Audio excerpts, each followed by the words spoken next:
এই জঘন্য পাপগুলো আমাদের সমাজ থেকে কেন বিতাড়িত হয় না?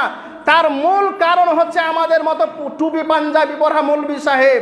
আমি জোর গলায় আজকে কথাটা বলে যাচ্ছি, আমার ভিডিও রেকর্ডিং হচ্ছে, আজকে আমি জোর গলায় বলছি, আজকে আমাদের সমাজ থেকে কেন এ বিড়ি সিগারেট উঠে না, এ বিড়ির মতো জঘন্য ব্যবসা উঠে না?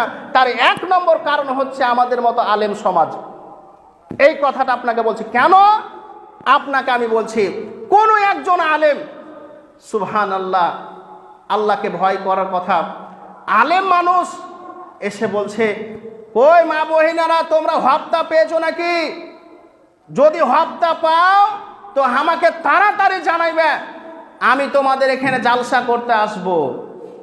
আল্লাহ মালিক, ভাবতে পারেন এইভাবে ভাষায় একজন আলেম মানুষ জালসা করতে করতে এটাও ঘোষণা করছে যে মা বহিনারা তোমরা হপ্তা পেয়েছো কি, তাড়াতাড়ি এসো। আল্লাহু আকবার, এটা হারাম, সে আলেম জানে না?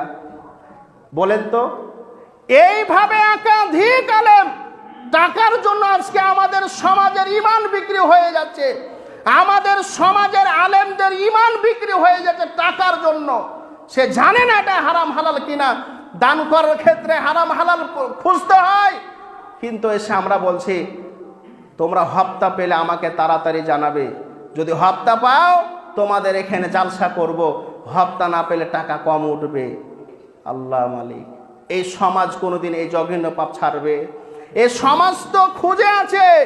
তুমিও মাদ্রাসায় পড়ে মুলবি হয়েছো, উমুক ইমামটাও মাদ্রাসা পড়ে মুলবি হয়েছে, সেই যদি এই ঘোষণা দিতে পারে যে হারাম জায়েজ আছে, এটা হারাম নয়, বিড়ি সিগারেট হারাম নয়, এটা জঘন্য পাপ নয়, তাহলে তুমি কেন হারাম বলছো?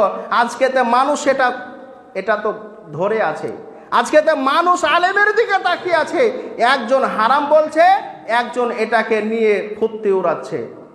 আল্লাহ মালিক, কারা বলেন?